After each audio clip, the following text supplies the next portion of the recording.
Seo iad gháscéal déag na nulach. Is me se ón agus siod scéal le John mcCarthy. Bhí greite cínta dearfa go mo chonolaigh wasacha luk.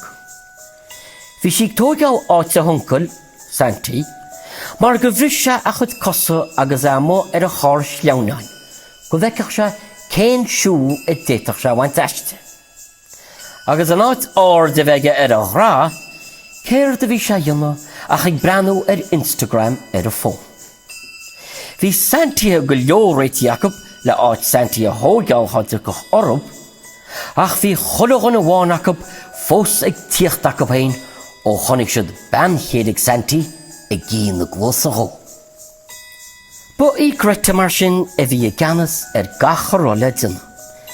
Cardlan na mréagán, nó lustí mór a fada, agus eliúnt a chuis ar na réiníana. Rinne si a míle tího. Chur si na 10 milliún tróir ag chulathach beos a dain go chláán bheir. Bhí si sásta físóig héine chatha. Ach ní rá deire ar be leis na droscealta. Bhí na bréagáin clúdaithe le díghal ran láith. Ba réigen a bhí na locharacháin in an gríime chuneallarab. Ní áirín popper das golantach ar hartarab. Bhí an scaras sóisialta bailí sa glaigean ag na réiníana. Agus ní hasadís an nár ná nuomharcha chéile ar ór náir aricint, agus greite a gera iad a eliúns.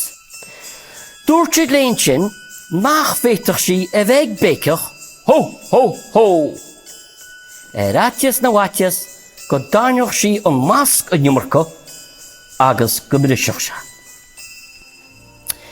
Well sinna an buile a wara an wic a dúirt si agus í a cratha cloigin.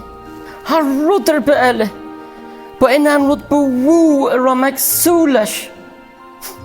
Ma bhíle leisce le chulagan a bháin agaí a dúirt si agus í ag síne a láimh i dró an le learm mhór dheirg a rá nolaigh ar ceall scríomhair. Ní é tá dhéanamh. Cad ar an sin sin?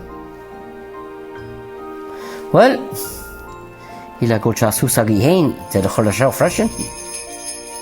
Is futsa tá sé níis. An féidir leatsa an scéal a chríochnú, chur de hálaíocht ag obair agus bíag scríomh.